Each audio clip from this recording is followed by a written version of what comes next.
ভাবনা করি যে হুজুর এগুলো এমনিতেই বলতেছে। খুবাইব রাদিয়াল্লাহু তাআলা শহীদ হয়ে গেলেন। তার রূহটা কোথায় নিয়ে গেলেন? জান্নাতে নিয়ে গেলেন। কোথায় নিয়ে গেলেন? জান্নাত নিয়ে গেলেন। সেদিন বলেছিলাম হযরতে মুসা আলাইহিস সালামের ঘটনা, যে তাকে এমন ভাবে রব্বুল আলামিন শহীদ করে দিয়েছিলেন, অর্থাৎ তাকে এমন ভাবে রব্বুল আলামিন পরীক্ষা করেছিলেন, সে পৃথিবীতেই আসে নাই, তার আগেই আল্লাহ পাক অটোমেটিক তার প্রতি পরীক্ষা দিয়েছিলেন। কেমন পরীক্ষা? ফিরাউন সমস্ত একদিন শুয়ে আছেন, ফিরাউন শুয়ে থাকতেই দেখলেন যে স্বপ্নে দেখতেছেন একটা আগুন একদিক থেকে আসতেছে।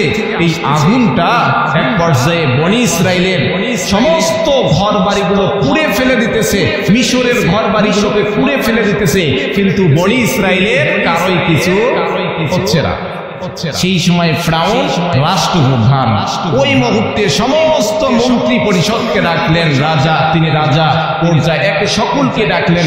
ডাকার পরে বললেন, আমি এইরকম স্বপ্ন দেখলাম, এর অর্থ কি হতে পারে? কিছু কিছু মন্ত্রী বললেন, বুদ্ধিজীবী বললেন, ও ফিরাউন, ও আমাদের নেতা, এর অর্থ এইরকম, কোন জায়গা থেকে তোমার রাষ্ট্রকে, তুমি রাষ্ট্রপ্রধান, তোমাকে এখান থেকে সরে দেওয়ার প্ল্যান করবে কোন একজন ব্যক্তি এসে, অতএব তুমি যে ব্যক্তি আসবে তার বিরুদ্ধে তুমি কঠোর আইন জারি করো।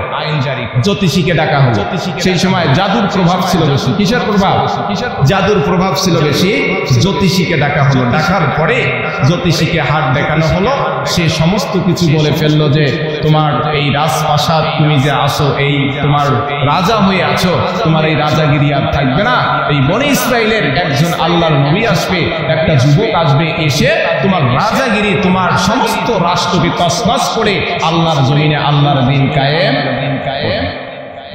অবাক হয়ে গেলেন কে?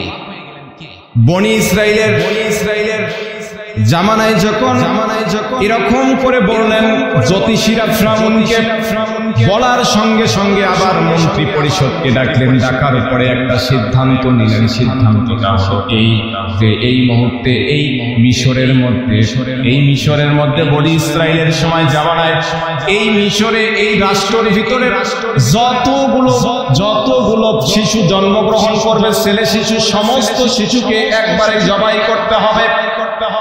তাফসীরের ভিতরে এসেছে, ফিরাউনের কথা মতে সেই সময় প্রশাসনিক লোকেরা এমন একটা কাজ করেছিল, একই সময়ে একই জায়গায় সেই মিশরের মধ্যে 40,000 শিশুকে একই সাথে জবাই করে নদীতে ভেসে দিয়েছিল। আইন পাশ হয়ে গেল। কি আইন? এই মিশরে যতগুলো শিশু জন্মগ্রহণ করবে, সমস্ত শিশু যেগুলো ছেলে, এই ছেলে শিশুদেরকে সঙ্গে সঙ্গে জন্মগ্রহণ করার সাথে সাথে তাদেরকে কি করতে হবে? জবাই করতে হবে। আইন পাশ হয়ে গেল, জবাই করা শুরু হয়ে গেল। যতগুলো পরিবারে যে সমস্ত গর্ভবতী মা ছিল, তাদের প্রতিজনার বাসায় গোয়েন্দা সেট করে দেওয়া হলো। কখন বাচ্চা হয়, যদি মেয়ে সন্তান হয় তাহলে মেরে ফেলা যাবে না, আর যদি ছেলে সন্তান হয় সঙ্গে সঙ্গে জবাই করতে হবে। প্রতিটা জায়গায়, প্রতিটা দেশে এরকম গোয়েন্দা বাহিনী সেট করে দেওয়া হলো। শেষ পর্যন্ত মিশরবাসী ফিরাউনের কাছে আসলো, বলল, ও ফিরাউন, আপনি যেভাবে শিশুদেরকে জবাই করতেছেন, এরকম করে শিশুকে জবাই করার জন্য সূরা কাসাসের ভিতরে আসছে যে এরকম করে জবাই করার জন্য আমাদের তো কৃষি কাজ করবে যারা, এরকম আর কোনো যুবকেই খুঁজে পাওয়া যাচ্ছে না। কৃষি কাজ করে না, এরকম কোন কাজ করার লোকেই খুঁজে পাওয়া যাচ্ছে না। ও ফিরাউন, অতএব এটা বন্ধ করে দেন। ফিরাউন মন্ত্রী পরিষদকে আবার ডাকলেন, আবার বৈঠক করলেন, করে সিদ্ধান্ত নিল যে 1 বছর শিশু বাচ্চাদেরকে জবাই করা হবে, আর 1 বছর শিশু বাচ্চাদেরকে জবাই করা হবে না, 1 বছর পর পর জবাই করা হবে। এই সিদ্ধান্ত